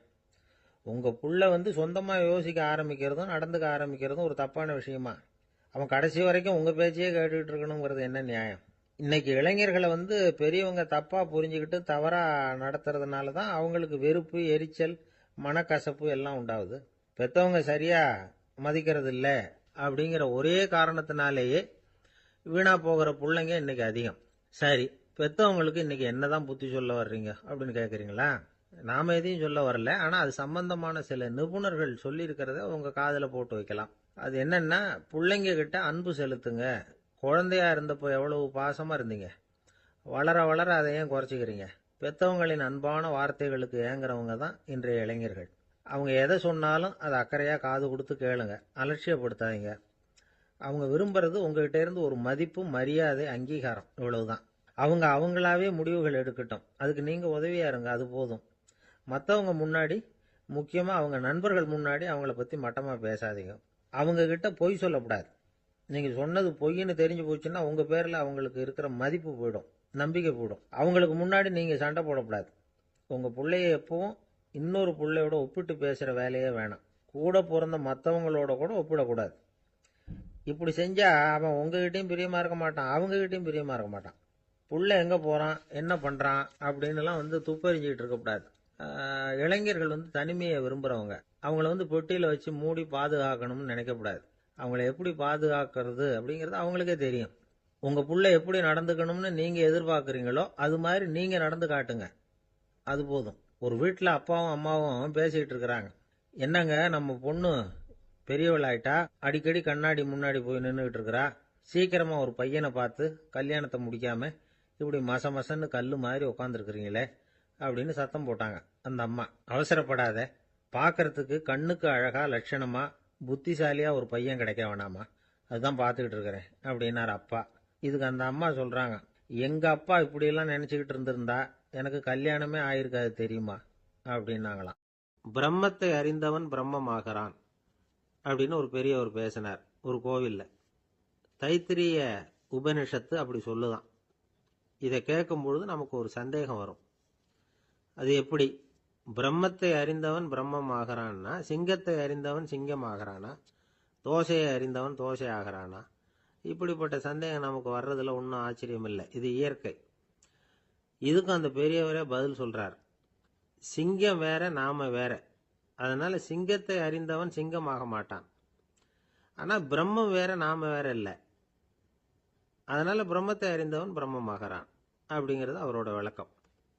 மனிதன் அவன்தான் தான் பிரம்மங்கிறது தெரியாதனால தான் அதை வேற எங்கேயோ தேடிட்டு இருக்கிறான். கடைசியில் அது தான் தாங்கிறது புரிஞ்சுக்கிற பொழுது அவன் பிரம்மம் ஆயிடுறான். இதை விளக்கறதுக்கு ஒரு உபநிஷத்து கதையே இருக்கு.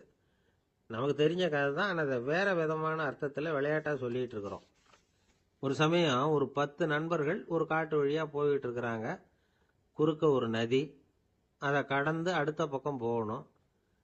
எல்லாரும் ஒரு வழியாக கடந்து அடுத்த கரைக்கு போய் சேர்ந்துட்டாங்க.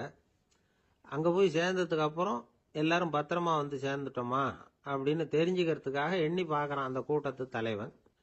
அவங்க மொத்தம் 10 பேர். ஆனால் இவன் எண்ணி பார்க்குறப்போ 9 தான் வருது. ஏன்னா அவன் தன்னை விட்டுட்டான். எதிரில் நிற்கிறவங்கள மட்டுமே எண்றான். ஐயோ 10வது ஆள் எங்கேங்கிறான், பதறான். சரி நீ இரு, நான் எண்ணி பார்க்குறேன்னு சொல்லிவிட்டு இன்னொருத்தன் வந்து எண்றான். அவனும் தன்னை விட்டுட்டு எண்றான். 9 தான் வருது. எல்லாரும் கொய்யோ முறையோன்னு கத்த ஆரம்பிச்சிட்டாங்க. அந்த சமயத்தில் ஒரு பெரியவர் அந்த பக்கமாக வர்றார். என்ன விஷயம்னு விசாரிக்கிறார். 10வது ஆளை 6 அடிச்சுட்டு போட்டுது அப்படின்னு சொல்லி இவங்க அழறாங்க. சரி அழாதீங்க அப்படின்னு சொல்லி அந்த தலைவனை பார்த்து இப்படி வாங்குறார். வர்றான். இப்போ எனக்கு முன்னாடி ஒரு தரம் எண்ணு பார்க்கலாம்ங்கிறார்.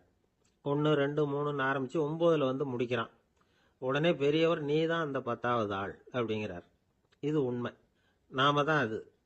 நாம தான் நம்மளை வேற எங்கேயோ தேடிட்டு இருக்கிறோம். நாம எங்கேயோ தேடிட்டு இருக்கிறோமே, அந்த பிரம்மம் நாம தான். இப்படி ஒரு பெரிய உண்மையை விளக்கறதுக்காக தான் அப்படி ஒரு கதை சொல்லப்பட்டது. ஆனால் அதை வந்து நாம் வேற விதமாக வேடிக்கையாக உபயோகப்படுத்திக்கிட்டு இருக்கிறோம். எப்படி தெரியுமா? ஒரு ஆத்தங்கரையில் ஒரு 10 பேர் முழிச்சுக்கிட்டே நின்றுக்கிட்டு இருந்தாங்களாம். அந்த பக்கமாக வந்த ஒருத்தன் ஏன் இப்படி முழிச்சுக்கிட்டு நிற்கிறீங்கன்னு கேட்டிருக்கிறான். எங்களுக்கு நீச்சல் தெரியாது, நாங்கள்லாம் அடுத்த கரைக்கு போய் சேரணும் அப்படின்னு நாங்களாம். சரி நான் கொண்டுட்டு போய் விடுறேன். எல்லாரும் அக்கறைக்கு போய் சேர்ந்த உடனே ஆளுக்கு ₹1 வீதமாக மொத்தம் ₹10 எனக்கு கொடுக்கணும் அப்படின்னு இருக்கான் இவன். சரின்னு ஒத்துக்கிட்டாங்க. இவன் ஒவ்வொருத்தராக கையை பிடிச்சி மெதுவாக ஆற்றுல இறக்கி அழைச்சிட்டு போயிட்டான். 9 பேரை கரை சேர்த்துட்டான். 10வது ஆள் பாதி ஆற்றுல போயிட்டு இருக்கிறப்போ திடீர்னு வெள்ளம் வந்துட்டுது. புடி நழுவி போச்சு. கையை விட்டுட்டான். வெள்ளம் அடிச்சிட்டு போட்டுது. அழைச்சிட்டு வந்தவன் நீச்சல் அடித்து தட்டு தடுமாறி கரைக்கு வந்து சேர்ந்துட்டான். கரையில் இருந்தவங்களுக்கு இந்த விஷயம் தெரியாது. இருந்தாலும் இவன் உடம்பு பூரா நனைஞ்சி கொஞ்சம் அதிகமாக மூச்சு வாங்க நின்றுக்கிட்டு இருந்தானா, ஏங்க ஏன் இப்படி மூச்சு வாங்குது, என்ன விஷயம் அப்படின்னு கேட்டாங்களாம். அதுக்கு இவன் கொஞ்சமாக அலட்டிக்காம சொன்னானா, வேற ஒன்றும் இல்லை, நீங்கள் கொடுக்க வேண்டிய ₹10ல் ₹1 குறைஞ்சி போச்சு, அவ்வளவுதான் அப்படின்னா. காசியில் இருக்கிற கடவுள் காசி விஸ்வநாதர், அங்கே இருக்கிற தேவி காசி விசாலாட்சி. இவங்க 2 பேரும் ஒரு நாள் பேசிக்கிட்டு இருந்தப்போ கடவுள் சொன்னார், இந்த மனிதர்களை நாம் ரொம்பவும் நம்பிக்கையோடு தான் படைச்சிருக்கிறோம். இருந்தாலும் அவங்களுக்கு தான் நம்பிக்கை இல்லை, எதுலேயும் ஒரு உண்மையான நம்பிக்கை இல்லாமல் வாழ்ந்துக்கிட்டு இருக்கிறாங்க அப்படின்னார். என்ன அப்படி சொல்கிறீங்க? அதை பாருங்க, எவ்வளவு பேர் காசியை தேடிட்டு வந்து கங்கையில் குளிச்சுக்கிட்டு இருக்கிறாங்க. அவங்கெல்லாம் நம்பிக்கை இல்லைன்னா இவ்வளவு தூரம் தேடிட்டு வந்து இங்கே குளிப்பாங்களா அப்படின்னு நாங்கள் தேவி. சரி அதை சோதித்து பார்க்கலாம் அப்படின்னு 2 பேரும் முடிவு பண்ணிக்கிட்டாங்க. உடனே ஒரு திட்டம் போட்டாங்க. அது எப்படின்னா, நாம் 2 பேருமே பக்தர்கள் மாதிரி உருவத்தை மாற்றிக்கிட்டு கங்கை கரைக்கு போக வேண்டியது. நான் வந்து கங்கையில் இறங்கி குளிக்கிறேன். கொஞ்ச நேரத்தில் சுழலில் மாட்டிக்கிட்டது மாதிரி நடிக்கிறேன். நீ உடனே கரையிலிருந்து சத்தம் போடு, என்னோட வீட்டுக்காரரை யாராவது காப்பாற்றுங்களேன் காப்பாற்றுங்களேன்னு சத்தம் போடு. அதோட இன்னொன்று சொல்லு, யாராவது ஒரு புண்ணிய ஆத்மா அவர்கிட்ட போய் அவருடைய முடியை பிடிச்சி இழுக்கணும், அப்படி ஒரு சாபம் இருக்குது எங்களுக்கு. புண்ணிய ஆத்மா, அதாவது எந்த பாவமும் செய்யாத இல்லாத ஒருத்தர் தான் அவரை காப்பாற்ற முடியும். அப்படிப்பட்டவங்க யாராவது வெள்ளத்தில் குதிச்சு என்னுடைய கணவரை காப்பாற்றுங்கோ அப்படின்னு நீ சத்தம் போடு, கூச்சல் போடு, என்ன நடக்குதுன்னு பார்க்கலாம் அப்படின்னார் கடவுள். சரின்னு சொல்லி 2 பேருமா சாதாரண பக்தர்கள் மாதிரி கங்கை கரைக்கு வந்து சேர்ந்தாங்க. அவர் இறங்கி குளித்தார். திட்டம் போட்டது மாதிரியே சுழல்ல மாட்டிக்கிட்டது மாதிரி கத்துனார். கரையில இருந்த அந்த அம்மா, ஐயோ என் கணவரை காப்பாத்துங்களேன், யாராவது காப்பாத்துங்களேன்னு கத்துனாங்க. பல பேர் ஓடி வந்தாங்க. உடனே இவங்க, பாவம் இல்லாத புண்ணிய ஆத்மா ஒருத்தரால தான் என்னுடைய கணவர் காப்பாற்றப்படணுங்கிறது விதி, அப்படி ஒரு சாபம் இருக்கு, அதனால புண்ணிய ஆத்மா யாராவது அவர்கிட்ட போய் அவர் முடியை பிடிச்சி தூக்குனா அவரை காப்பாத்தி போடலாம் அப்படின்னாங்க. இவங்க இப்படி சொன்னதும் எல்லாரும் திகைச்சு போய் நின்னுட்டாங்க. ஒவ்வொருத்தருக்கும் அவங்க செஞ்ச பாவம்லாம் ஒவ்வொன்றா ஞாபகத்துக்கு வர ஆரம்பிச்சுட்டுது. சரி, இதுக்கு நாம லாயக்கு இல்லை அப்படின்னு சொல்லி ஒதுங்கி போக ஆரம்பிச்சிட்டாங்க எல்லாம். இந்த சமயத்துல யாரோ ஒருத்தர் வேகமா ஓடி வந்தார். ஆத்துல குதிச்சார். அவர்கிட்ட போனார், முடிய பிடிச்சார், தூக்குனார், அவரை காப்பாத்தி கரைக்கு கொண்டுட்டு வந்துட்டார். அப்படி காப்பாத்தின அந்த ஆளை இவங்க 2 பேரும் தனியா கூப்பிட்டுக்கிட்டு ஒரு மண்டபத்துக்கு வந்துட்டாங்க. வந்து விசாரிக்கிறாங்க. நீ யாரப்பா அப்படின்னு கேக்குறாங்க. ஏதும் தெரியாத மாதிரி. நான் இந்த ஊர் அன்ன சத்திரத்துல வேலை செய்யற ஒரு சமையல்காரன் அப்படிங்கிறார். நீ வந்து கங்கையில குளிக்கிறது உண்டான்னு கேட்டிருக்காங்க. நான் இந்த ஊர்லயே தான் இருக்கிறேன், இருந்தாலும் தினமும் கங்கையில குளிக்கிறது இல்ல, எப்பாவது ஒரு நாள் அங்க குளிப்பேன் அப்படின்னார். கங்கையில மூழ்கி எழுந்திருச்சா பாவம்லாம் தொலையும்னு சொல்றாங்க. அப்படி இருக்கிறப்போ அங்க இன்னைக்கு கங்கையில குளிச்சுக்கிட்டு இருக்கிறவங்க எல்லாம் தங்களை வந்து புண்ணிய ஆத்மாவா நினைக்கல. கங்கையில குளிக்காத நீ உன்னை வந்து புண்ணிய ஆத்மாவா நினைச்சு என்னை காப்பாத்த வந்திருக்கிற, அது எப்படி அப்படின்னு கேட்டார். அதுக்கு அந்த ஆளு சொல்றான், கங்கையில குதிச்சதுக்கு அப்புறம் தானே உங்களை காப்பாத்த போறோம், அப்படி குதிக்கும் பொழுது என்னுடைய பாவம்லாம் போயிருக்கும்ல, நான் புண்ணிய ஆத்மாவா ஆயிருப்பனே, அதனாலதான் துணிஞ்சு வந்து உங்களை காப்பாத்தினேன் அப்படின்னா. கடவுளும் தேவியும் அவனுக்கு வந்து காட்சி கொடுத்தாங்களாம். இப்படி ஒரு கதை உண்டு. அதாவது கங்கையில குளிச்சுக்கிட்டு இருக்கிறவங்களுக்கே தங்களுடைய பாவம் போகுங்கிற நம்பிக்கை பரிபூர்ணமா இல்ல, குளிக்காத ஒருத்தனுக்கு அந்த நம்பிக்கை இருந்தது. அதனால அவனால கடவுளை பார்க்க முடிஞ்சது. கடவுளை வந்து நாமளும் பார்க்க முடியுமா முடியாதா அப்படிங்கிற குழப்பம்லாம் நமக்கு வேண்டியதில்லை. நம்பிக்கையோட வாழணுங்கிற உண்மையை மட்டும் இந்த கதையிலிருந்து புரிஞ்சுக்கிட்டா போதும். ஏன்னா இந்த கதையை கேட்டுட்டு ஒரு நண்பன் குதர்க்கமா ஒரு கேள்வி கேட்டான். ஏன் சார், கங்கையில குளிச்சா பாவம் போயிடும்னு சொல்றீங்களே, நான் எனக்கு வேண்டாத ஒருத்தனை அழைச்சிட்டு போய் கங்கையிலேயே தள்ளி விட்டுட்டு அதுக்கப்புறம் அங்கேயே முழுக்க போட்டுட்டு நான் செஞ்ச பாவத்தை வந்து அதுலேயே கழுவி விட்டுட்டு மறுபடியும் உங்ககிட்ட வந்துடும்